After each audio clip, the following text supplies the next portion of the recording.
Hey Isaac, it looks like you're ready for some basketball there. I've got a white cup today, kind of boring, sorry. But it's my go-to downstairs coffee cup. So looking forward to diving into the word with you this morning.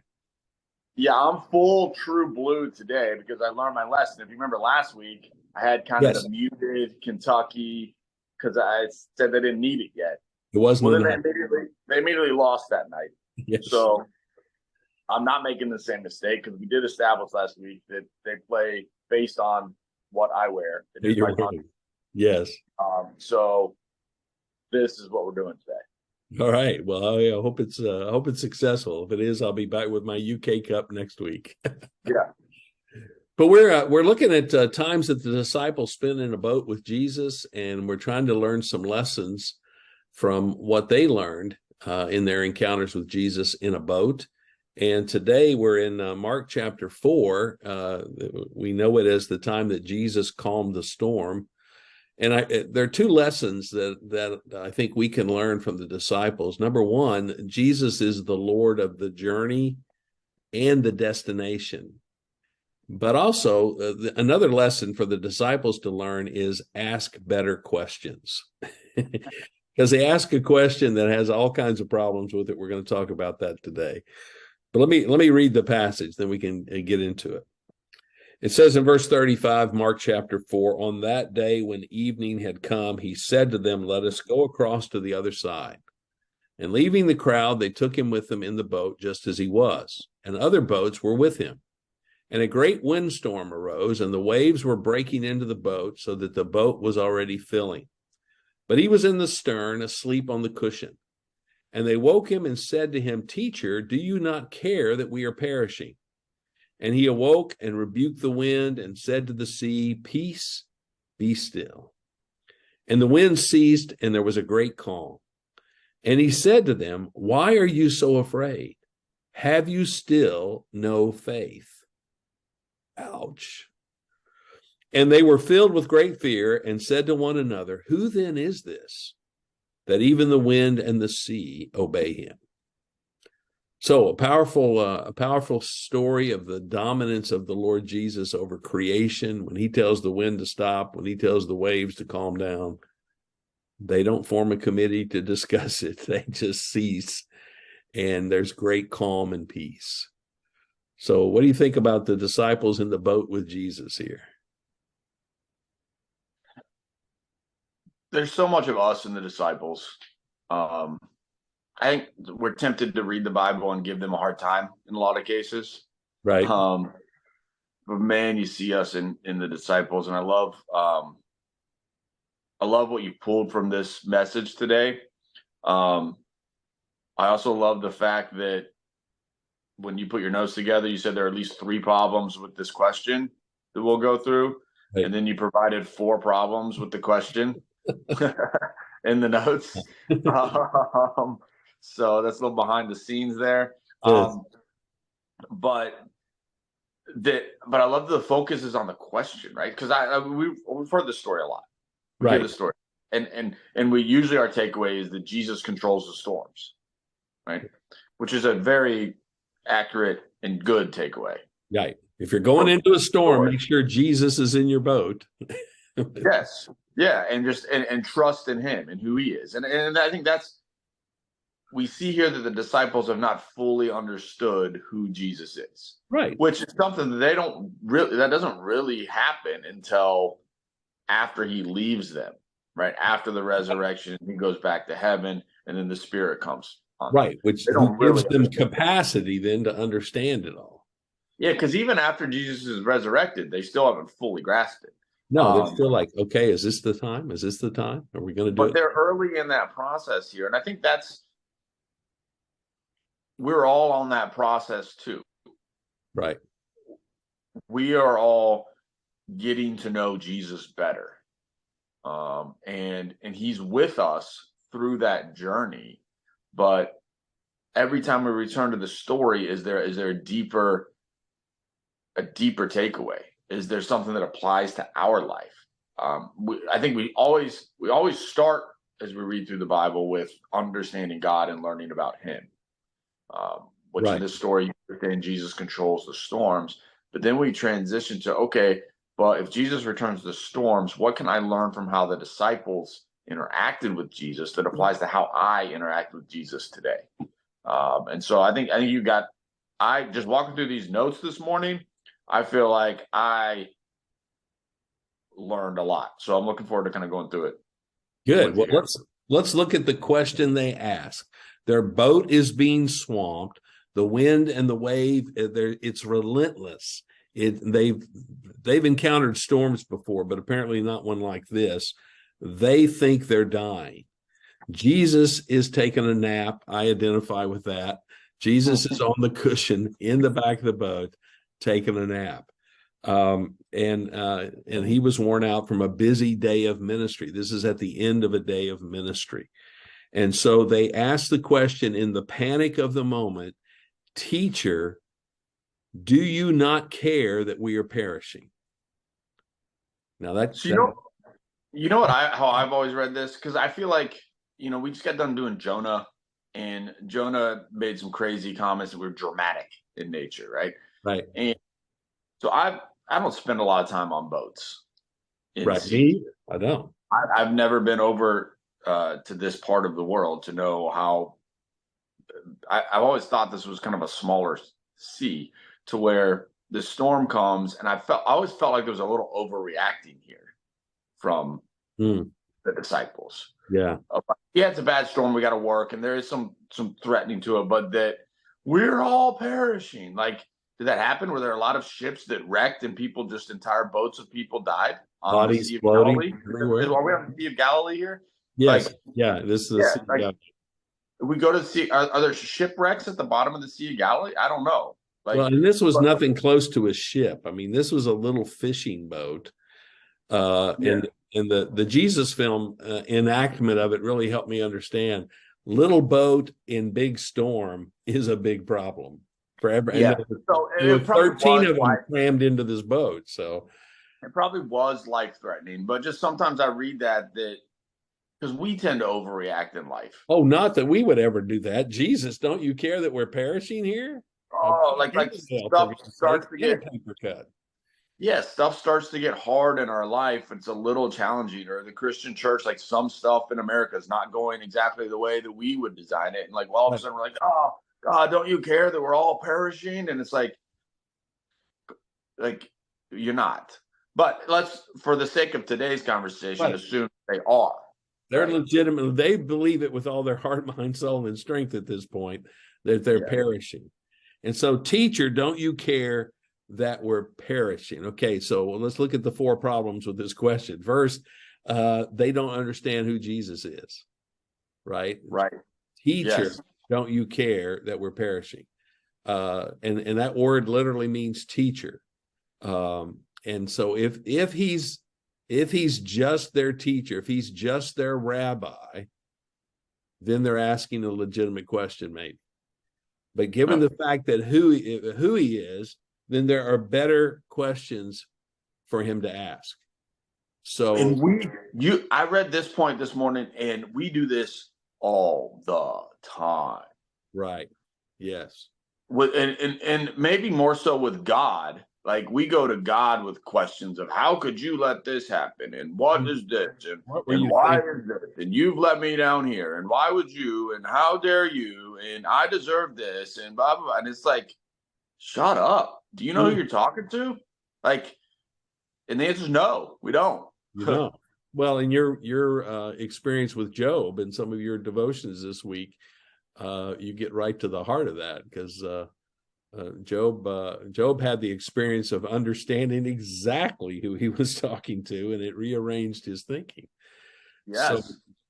So you're right. And so the very first point is they don't understand who he is. They don't fully understand. So part of this storm in their life is to reveal more clearly to them, who is this teacher that you are following? Who is this one you've committed to allow him to disciple you?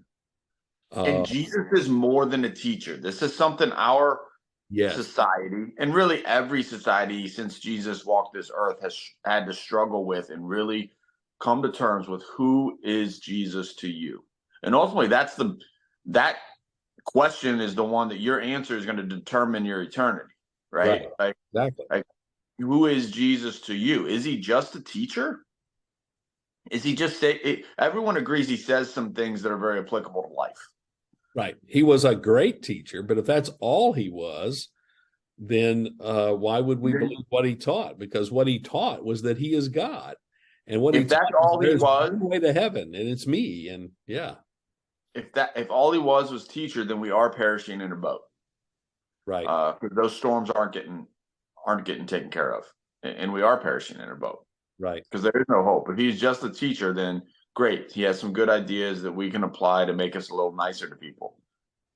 But Right. doesn't change our hearts, doesn't change our souls, and doesn't change our eternities. It's absolutely true. And my friends, the difference between the disciples on that day and us today, we know who he is.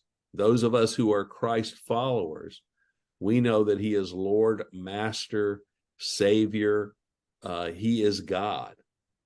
And so when we address him, we should address him with that understanding of exactly who he is. Now, the second problem with the question is they dared to say, don't you care? Teacher, don't you care that we are perishing? And so they didn't understand yet how much Jesus cared for them. And oftentimes we forget how much Jesus cares for us. We ask this question a lot. We do. Don't you care that my day just got harder? Don't you care about my family, that you've allowed this person to experience this difficulty or to die? Don't you care about our country? Don't you care about our church? Don't you care? And so how often do we say, don't you care?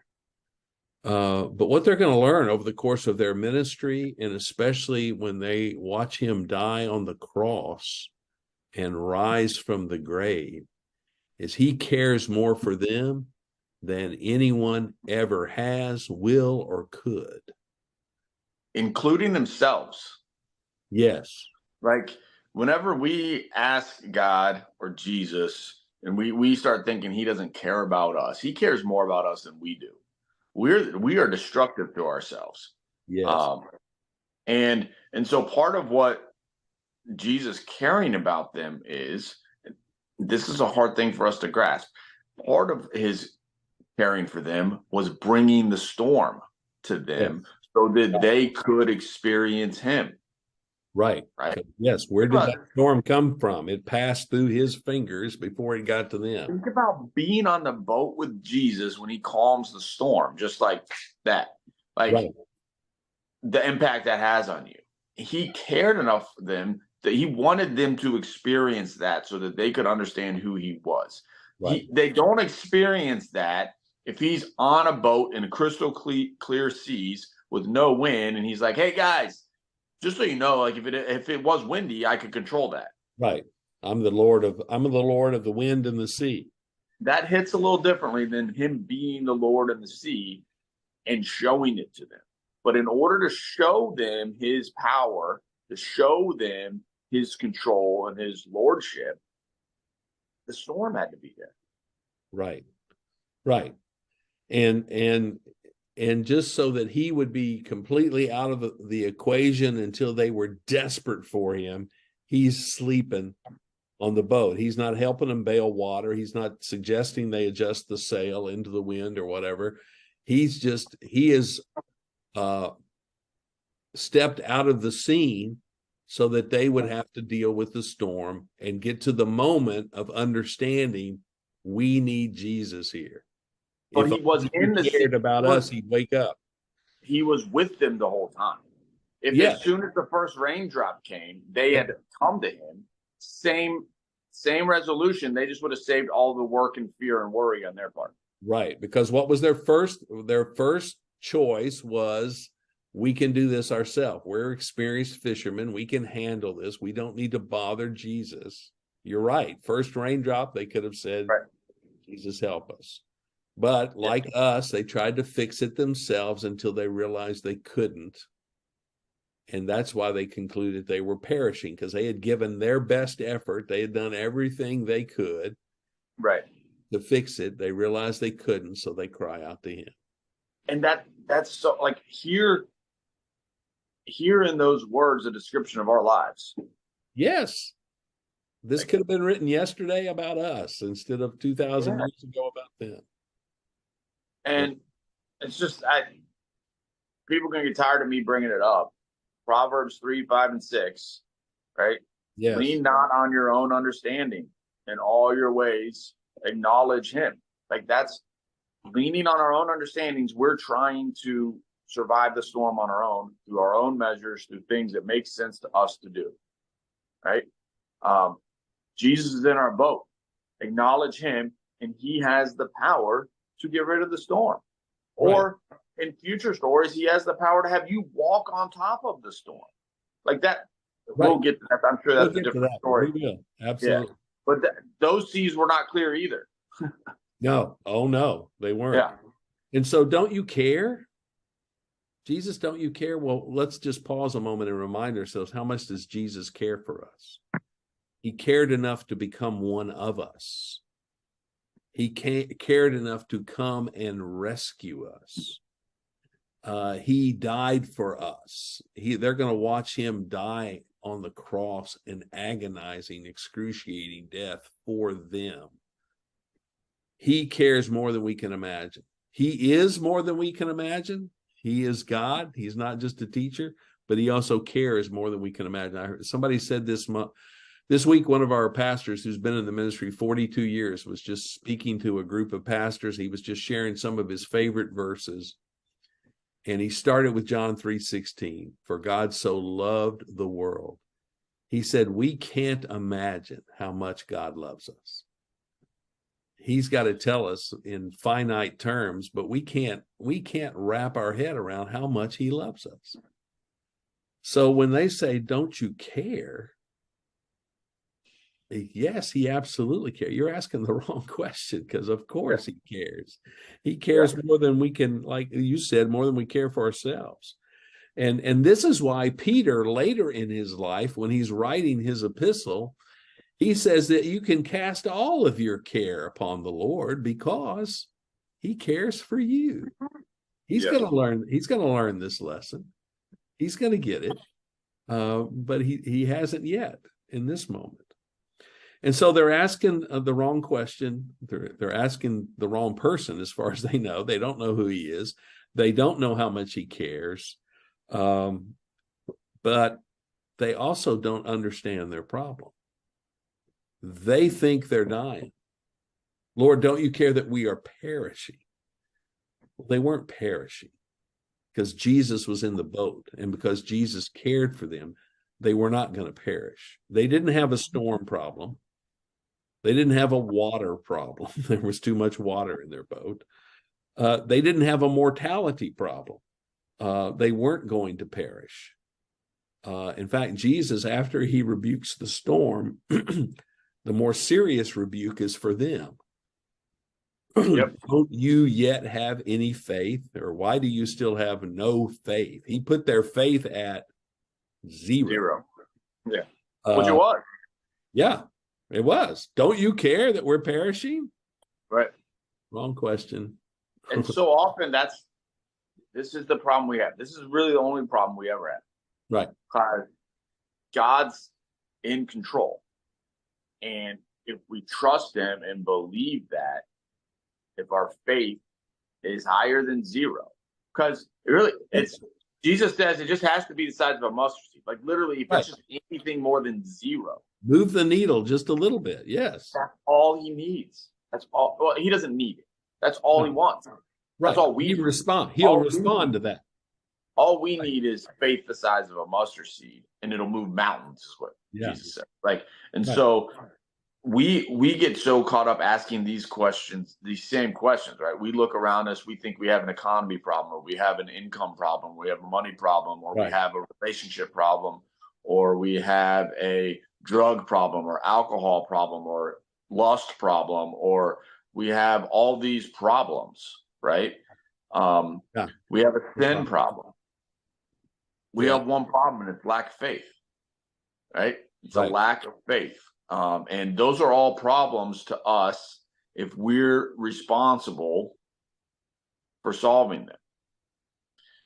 Jesus has already solved all those problems. So it's just we have to have faith in him, and he brings us through this life. And it's hard. It's hard. You're in that boat and the storms are going, you're seasick. Like, to have just faith, like what's ever and present to us is the danger of this life. Like, so it's hard. That's what the faith is. The faith that's in him, that he's over it all. He's in it all. And he's working through us. Like, right. And he's working to build our faith. In order to build our faith, he has to allow these storms into our life so that in them we can learn to trust him more, see his power and presence and peace in the midst of the storm, and to see him working in our lives to stretch our faith. That's what he wants to do. And then through that, he gives us the capacity to be his mouth and feet and hands to help other people practically in the storms of life that they're going through. So he's always redeeming the storm time to make it into ministry time in the lives of other people. And so, do you understand what your problem is, my friends? In the midst of whatever storm you're in right now, take a deep breath and ask the Lord to show you what is the real problem here. It's probably not the storm, but there's a bigger issue. And so I'm asking the wrong question. Teacher, don't you care that we are perishing? Because that's not the reality. And the reason it's not the reality is the fourth problem here. And that is, they didn't fully understand the promise that was in the midst of the command that he said, get into the boat, let us go across to the other side. When he told them that's what we were going to do, the way I've rephrased it is, what he said to them is, together, we're going on a journey to a destination. Let us go across to the other side. Together, I'm with you. Let us go. It'll be different because I'm going with you. Let us go across. So we got to cross the sea. We're going to cross it. We're not going out in the middle of it to drown. We will go across it because we have a destination. And we'll see here in a few weeks when we talk about Mark chapter 5 that he had an appointment to keep on the other side with a certain crazy guy that he was going to set free. And so when Jesus gives us a command, the command is complete and total, and he's with us throughout what he's called us to do. He's in the journey. He wants to teach us and grow us and stretch our faith. And when we get to where he told us we're going, he'll demonstrate his power in and through us as well. But they completely misunderstood. They missed that promise. Let us go across to the other side. If they'd understood that, they'd understood that nothing was going to stop them from reaching their destination, and they would learn more about him in the journey as they went. Well, I love those words because that's the same message that he gives us. Together, we're on a journey to a destination. And so until you get to that destination, you're on the journey. And that journey there's going to be storms. There's going to be storms, but you're together with Jesus, who is more than a teacher. Yes. He's our Lord, right? And so he cares so much. If a teacher says, hey, let's get on a boat and go across over there, okay, things could screw that up. Right. But if the Lord of the universe says, hey, let's get on a boat and let's go over there, you can have some trust and faith that that's what's going to happen. Right. And whenever storm comes, you don't have to panic. You don't have to forget who he is. You don't have to forget how much he cares for you. You don't have to forget his promise. You'll better recognize what the problem is, and you'll be able to work through it with faith. Well, the good news is think about how this could have played out for them. Right. Right. They get on this boat, they're with Jesus. The storms start to come. Jesus is resting. If they're like, you know what? Jesus, the Lord of the universe, is sleeping there on the boat. Let's take direction from him.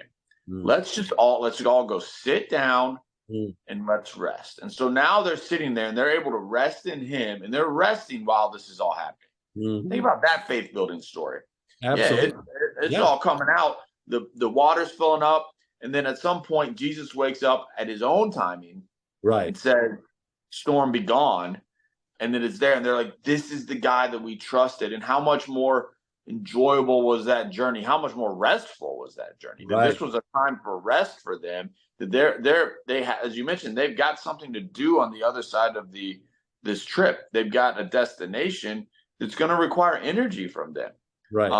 How is that destination affected by them not being fully rested? Yeah. Like, so I think oftentimes God calls us to rest in the times of the storm. And it's like, can we do that? Well, that's a bigger question. Right. And speaking of bigger questions, at the end of this story, the sea has been calmed, the wind has stopped blowing, it's completely peaceful, which leads them to ask a mind-blowing, more incredible, more correct question at the end of the story. Who then is this that he commands even the winds and the waters, and they obey him? Their faith just got stretched big time. They're standing in this boat, soaking wet, looking at the Lord of the universe, the creator of the water. He's the one who put the two H's and the O together to make the water. And he's the one that took me a second.